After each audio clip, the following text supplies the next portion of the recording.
All right. Happy Friday, everyone. Thanks for joining. Again, we have a pretty packed room here.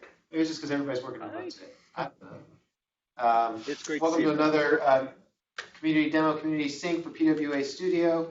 We have some pretty good content today. We're catching up after a couple weeks. Well, we had the sync last week, right? But we forgot to record it and put it on YouTube. So my bad. But so we'll cover some new content today. We'll try to kind of rehash some of the things that happened last week and just quick conversation points. We'll open it up to the floor. Anybody that's on the line that has questions or things that they want to show off, and then we'll kind of wrap up from there. So I think first up in the chute today, we have Mr. Kalkoban, who seems to be on the line for some docs updates. Cool. Thanks, Andrew. Let me share my screen. You guys see that okay? Yes. Oh yeah. Cool. So the first big change I wanted to highlight is the navigation up here has been updated. The site was getting a little large, a lot of documentation with all our different packages. So I've consolidated all the reference style documentation onto this tab. And then I'll organize, based on the package or what they do. It's all in one section now, so it should be easier to find more conceptual topics that you want to dig into. And of course, tutorials are tutorials, and then reference API tab has just API documentation for the different libraries. Yeah, there are some more Vignette UI API that I've added recently too. Is there any question on that? No? Yeah, I mean, from me, I'd love to see if there's API. Were you gonna move on to Peregrine stuff, or I can pivot to wherever I'm needed, and wherever it's beneficial to everyone. So yeah, I was just broadly wondering what was on the schedule for you to demo. I'm a little behind on that. Oh, we can talk offline and plan it out. Okay.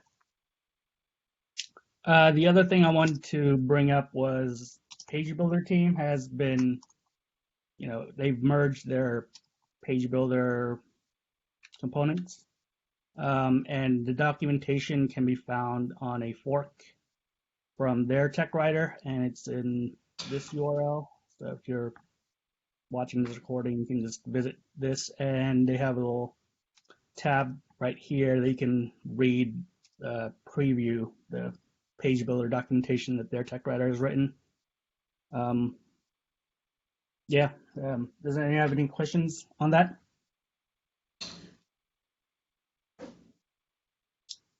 No, I will stop sharing.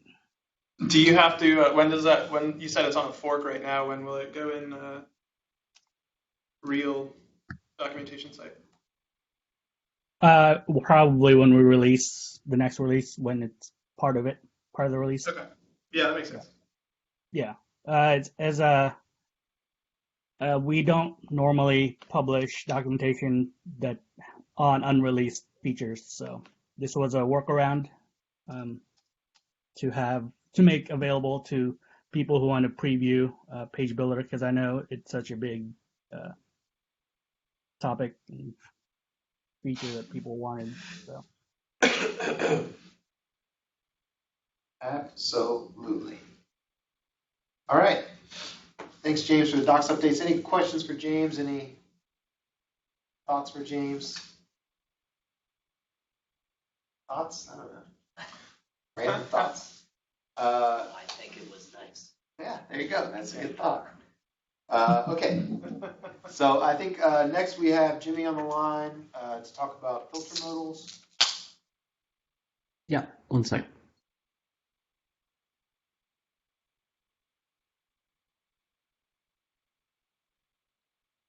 All right. Can you guys see my screen?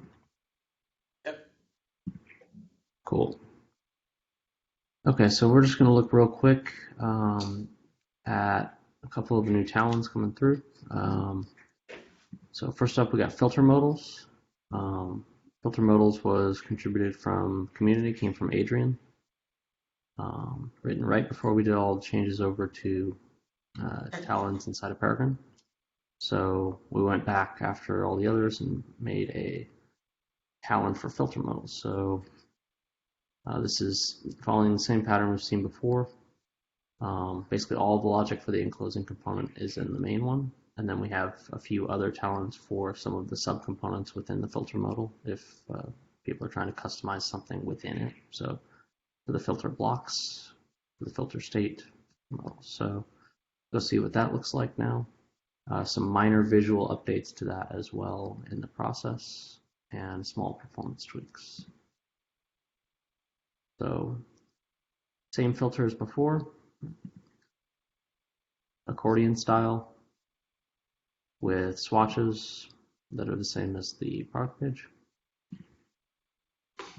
The same selection up top here, the same horizontally scrollable selections up here. The main difference is because we were able to move the code that synchronizes the state of this modal with the URL, you no longer have to have code spread throughout the app that checks for filter parameters being in the URL. The component will write and clean up after itself when it mounts and unmounts. So here's the fashion color attribute up top. Remember, this stuff still doesn't work pending GraphQL, but soon enough. And then we can reset from here, and it'll automatically clear it out.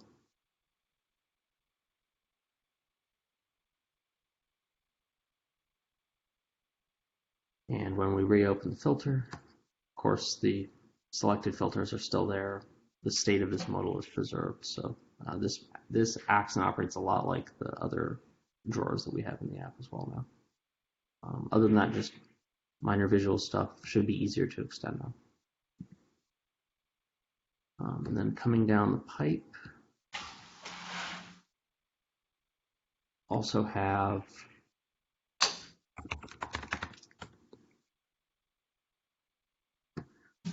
opening up the routing that we have.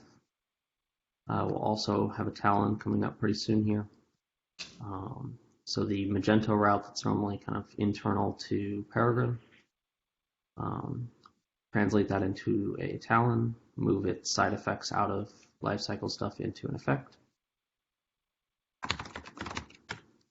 and turn the Magento route into more of a normal component, something people can actually override without having to mess with any of its internal logic. And likewise, we should be able to do the same thing with the routes component, which now can follow the new React router syntax, where you can just render the component within a route as a child. So potentially, if you were to add a new component, you could just enclose it in a route automatically, add it in here inside the switch. Really easy. That's awesome. So we did talons for all the regular components, and now we're kind of getting to the the internal stuff where there's still leftover spots.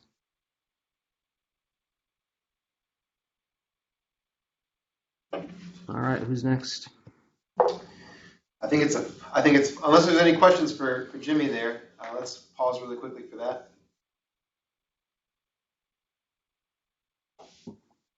Any thoughts for Jimmy? Good thoughts? Did the error view change at all with that, Jimmy? I know that was like a Magento route thing, or related at least. Yeah, so you can either just render the error view as it is, or you can, or it'll exist here inside the Magento route. So sort of the error view becomes the Magento route, right? It calls the talon. It gets the states that error view was concerned with, like whether it was a not found or an internal error, and it decides what to render.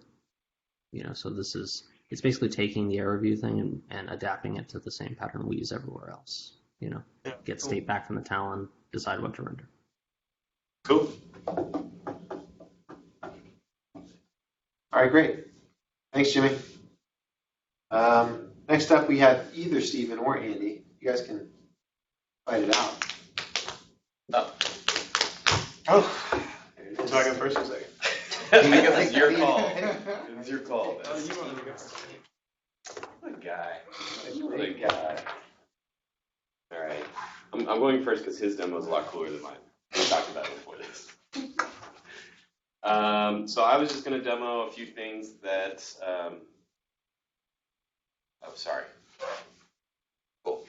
I was just going to demo a few things that I cleaned up through the app in the last couple weeks. So there's a bug that was pretty low hanging, but when you would search, we'd wait for a user to enter more than three characters, and then I think we would start querying. The problem is we would do it on every key entry. So as you can see in this GIF, that pretty much every key emits a GraphQL call, which comes back with data. It's just bad. So I don't really need to show any code. Basically, I just debounce that, and now it just waits until I think like 500 milliseconds. I just chose an arbitrary time, so that it waits after the last key press, and then it submits the call. So a lot better, not making a lot of calls. Initially, we wanted to try and cancel the call, but that's not possible. Can't retract the call as far as I know. So that's that one. Next up, I moved. So we have a lot of REST usage still throughout the application, and one of the things I think we're going to try to do soon is really just clean that up. I think there's like some user state, there's checkout and cart state left over, but two of the places that I found that were pretty sort of separate from the other areas, and that therefore easier to attack, were the create customer and the sign in. So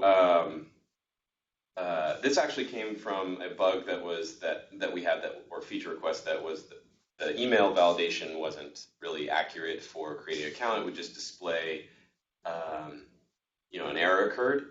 And so we wanted some better error messaging, and I thought, why not try to see, because GraphQL returns the error state, so why not try to get that to work? So now if you go and you try to create an account with an example email, password, and then if you submit now, the GraphQL error gets logged, but also the error that comes back from GraphQL is a little bit more explicit. And this is like, we don't have to maintain any strings on the UI. We just display what GraphQL told us rather than an error occurred. So this is a better use case, or a better user experience for creating an account. Next, I did sign in. I'm in the code right now, but that was very similar. When a user signs in, we were doing that with REST, and there's a GraphQL mutation where we can grab the token from GraphQL that we then store. Zell and I were talking about how this is not necessarily the best way to do authentication, but this is pretty much just converting from REST to GraphQL. So REST was also using a local token, and so we're still going to do that. We're just using GraphQL, and so that REST is gone. So now you can watch this out. When I sign in, there's a GraphQL call for that to that endpoint, and got the token back. Oh, don't show that. So next up, we'll have a bunch of other GraphQL implementation. Get rid of all that REST that we're using. Hopefully it'll just be better. And that's what I got. On to the cool demos. Speed demo. What's the speed demo? For your search debounce, what if it's just super slow typer? Well, that's okay. We don't care. Gotcha.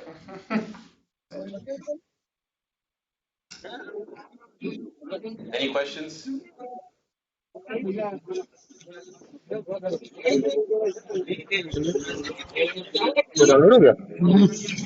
All right. Can you Govind is having a party. Govind, I muted you, so if you have anything to say, feel free to put it in the chat. I can do that, Whoa. apparently. I got the power. So next up we have I made Andy. it clear to you, Govind, but you were difficult to hear. I'm not sure if that was just said outright, so that's all. I want to hear your question, but you'll have to put it in chat. Thank you, James, for putting it being much more politically correct around mine. So pause there for questions for Stephen on any of the demos that he just ran through. Pause there to see if Govind has a question. I had a question about like the errors from GraphQL, and I know we're not doing like multi-locale or anything like that, but will those be localized? Because we're just I think putting that the string depends that comes on back, the store. I would guess that depends on the storefront. If we're telling GraphQL that we're on this page, that this is the locale of the current request, I'm not sure if we do that though. That's interesting. We don't do it right now for sure, but We don't do that now. That'll definitely be something we'll have to attack at some point. just always get a little worried when we're spitting out messages from the server. Like, oh, those aren't always written amazingly This well. message was intended as a human readable That's true. message, so That's it's not true. just like a GraphQL error occurred. I actually had to like step into the error block returned and like That's a good grab the string. Yeah, are we lifting up GraphQL errors out of the Apollo client today? Because, we had to write a bunch of stuff around handling REST errors because they actually, travel over HTTP, so they throw exceptions in fetch or in our client. But I don't know if our GraphQL usage rarely throws exceptions because it's strongly typed. There's almost never a runtime error. I'm wondering, how do we handle that? Well, you can look at that PR and see how I handled it now. But we may better error handling because it was a little nasty to include that in the component logic. The component logic knows a little too much about how, what that request looks like. I think that might be an Apollo thing too. I know, you get back your data and you're loading in an error. It literally just returns an error property off of the Apollo query, the hook, not Talon. Yep. So that's what we get now, and maybe we could wrap it in a hook that does a little bit better handling for us on its own, if it's always going to have to be deconstructed in a certain way for us. Quickly, there was a chat conversation. I think Michael already answered the question, but Christopher asked, are we using is email available query on customer registration?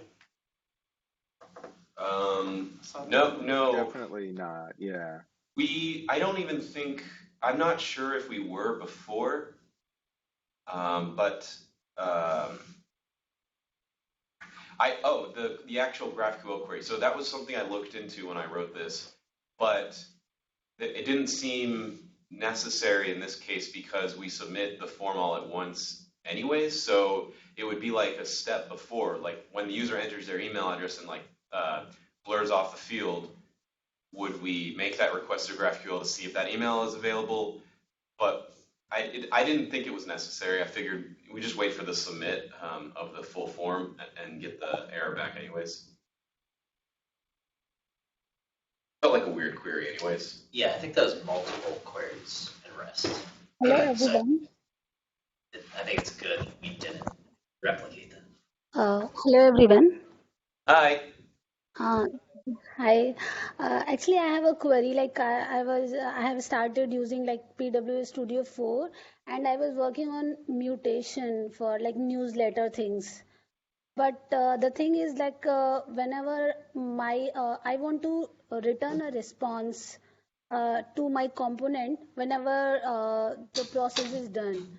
But I think that after the completion of GraphQL request, my component is not getting refreshed. So I'm not able to get the data, the success message or the error message, which I'm getting from my GraphQL response. So I checked the sign-in component, but I think there also we are using after signing we are using Redux call to get token, and that cost to refresh the component. So actually, I was not able to get that. I'm still trying it. So is there any clue for that? Well, Stephen, you should answer that first if you can, but this is a general class of problems, so we can try to point you in the right direction, but it's a good thing to Yeah. talk about. Stephen first. I mean, I didn't want to take up, that's a big answer, I think. And so I think it'd be better if you asked it in the Slack channel. I could probably help you with, if you gave some examples. I think in general, maybe there may be an effect that may not be firing. It depends on how you wrote the code, right? Right now we're using the Apollo use query hooks, which should return new data when the query finishes. And then if you have an effect that modifies that pulls something off the data, or even if your React component directly uses that data, it should re-render. So if it's not happening, we'd have to debug a little bit, is all I'd say. So ping me or ping the channel, and maybe somebody can help you out in the PWA channel in the community Slack. Mm-hmm. We definitely have other examples of code that doesn't go into Redux and does refresh components. So we can point. I was going to say, it might be something to do with Redux. But that's the first mutation we've done in the system, right? That's true. Mutation. Yeah, I mean, they're just queries that It shouldn't be any different than it's a normal query. almost exactly the same. You don't use mutation. Yeah, It's still No. You do call use mutation, but you don't. But it returns very similar data object. It's like a data error Well, loading. I think her underlying question is why doesn't it refresh the component and run the component again whenever there is a change in the status of a query? It seems like that's the least surprising thing to do. There's never a reason that shouldn't happen. Yeah, that's what I was saying. That comes down to something in the code may not be updating the right way, because it should. Like React would just go, we have new data, we're going to re-render. But if it's not, then we need to debug a little bit. That's why I said. Yeah, that's just a bug. Yeah, definitely. Yeah. Well, hey, to be continued in the Slack channel. Thanks for the question from the crowd, though. It's always refreshing to get those. Any other questions there on your side? Anybody on the channel? No, not yet, but I will get in touch with you if I need help in that case. Well, we are here. Great. So let's finish up here. Andy has a demo.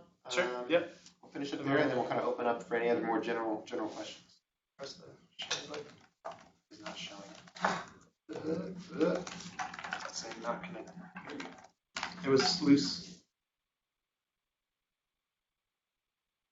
Oh yeah. Okay. All right. So this is PDP cache hit. So I'll show you the demo, but basically we're going from the category page here down in, and we're going to like click one of these products to drill into it. And so here on this category page, the GraphQL query really only needs some product information, like the picture, the name of the product, and then the price. And so when you went to the PDP page, it obviously needs more information than just that. So there would be a GraphQL call to get the details for that product. And as a result, the PDP couldn't render until it had all that data. And so you get this loading screen, the loading spinner that shows up. And since GraphQL is a little bit slow right now, sometimes it was on the order of like 2 seconds before you went to the PDP page. So I set out to improve that. I'm showing the PR here because I'm not going to go into great detail, but if you want to see kind of the nuts and bolts of it, 1935. But basically, we are overfetching a little bit here on the category page for each product, so that we can enable, when you click on one of these products, the PDP page already has that product data in the cache and can load the PDP immediately. So I will quickly kind of clear all of my cache and show you this guy. So I just cleared everything, and we're coming in on the category page. So this is going to make that category query I guess I can show you that. So if I just filter this to the GraphQL calls, of course you can't see that. Category query here has all the product data for these 6 products in it. So if I come back to the performance tab here, I'm going to record the next few steps so that we can kind of see. But I'm going to click one of these products, and then we're going to watch it. I'm going to record the timeline as we go to the PDP page. So I'm going to record, click a product, and stop. So there was, let me see if I can zoom in here so you can see it. We no longer need this side of things, but so here I've got this screenshots checkbox checked up here in case you're not familiar with that, but it will show you like what the page looked like as the timeline goes by. So here you can see we're kind of on the category page at first. We clicked into the Claudia address. There was a loading spinner for a second, and then the PDP started loading here. But what I want to call out specifically, if I can't get rid of this, is up here, right underneath, right on top of the screenshots, I should say, there's these blue bars. These are the GraphQL calls, and you can see them also in this network accordion. Here's one, and here's the other. And this first one is the one with the loading spinner comes up. So this is actually resolving the URL to know that we need to render a PDP in the first place. So there was really no getting around that one. But this second one, this is the call to actually get the details for the product. And so instead of having to wait for this call to come all the way back, you can see in the screenshots like the PDP is already rendered before that query comes back, before we get the response. And that's because we're serving the details for the product from cache. We are making this request also just to make sure the cache is up to date. It's kind of a stale while revalidate or cache and network kind of. We'll check the cache first, serve it from the cache, and then hit the network anyway and make sure that the cache is up to date. So it ends up, I guess I can show you again, but like it ends up being, there is still a loading spinner, but it's not nearly, you can tell, we cut off probably more than half of the loading time to go from a category page to a PDP page. So that's this guy. Nice.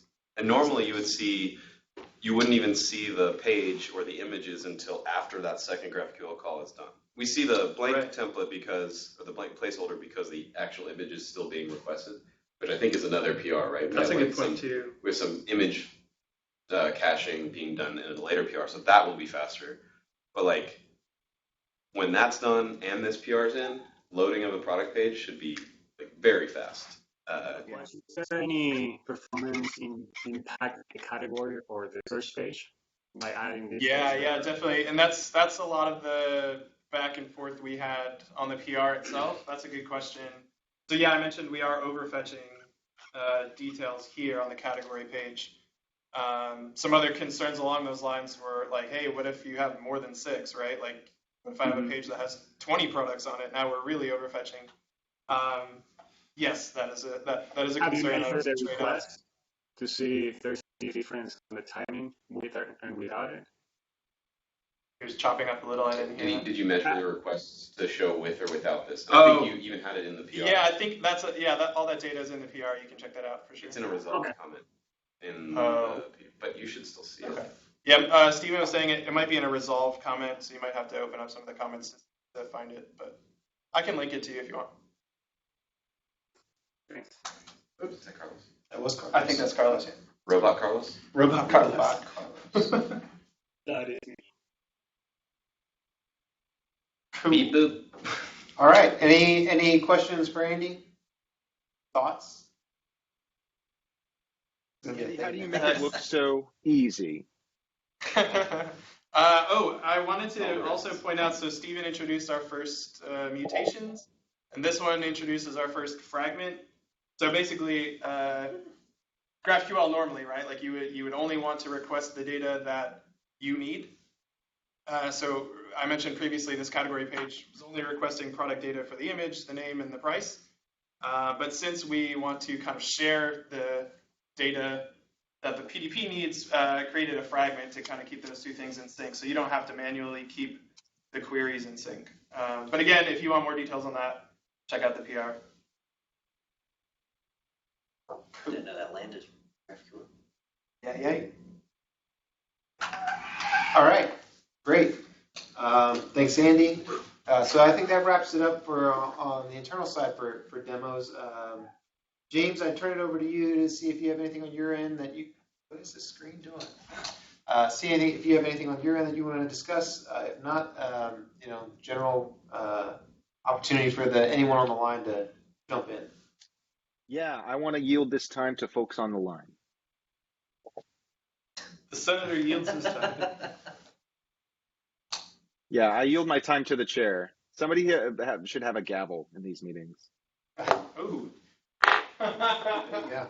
Beautiful. Yeah. Center of that gavel. Dang, it's a good dad joke. Next level.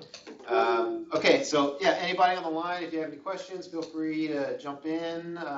Anything that you'd like help with, feel free to jump in on the chat or on video or audio.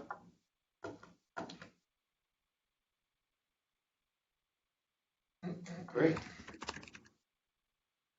Well, if there's nothing else, I think that about wraps it up for our demos.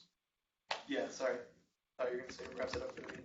Wraps it up for the demos. We didn't record last one, so you wanted to hit high-level bullet points for what we talked about last. Yeah, I think the only thing that we didn't cover from last week's session that is worth talking about is I think there were some docs updates that James has done. I think all those should be publicly accessible through our dev docs, so I'm not sure how much we need to dive into that, but I think there was some of the image optimization demo. Mm-hmm. Do we have the PR handy that we can just point to maybe? I should have done that. I can drop it in chat. I can't remember what it is off the top of my head. But yeah, the image component API was the one that I was thinking of. I gave an awesome demo last week. I'm sorry it wasn't recorded. It was amazing. It was amazing. No, so the image component, its API has changed, and it will now take care of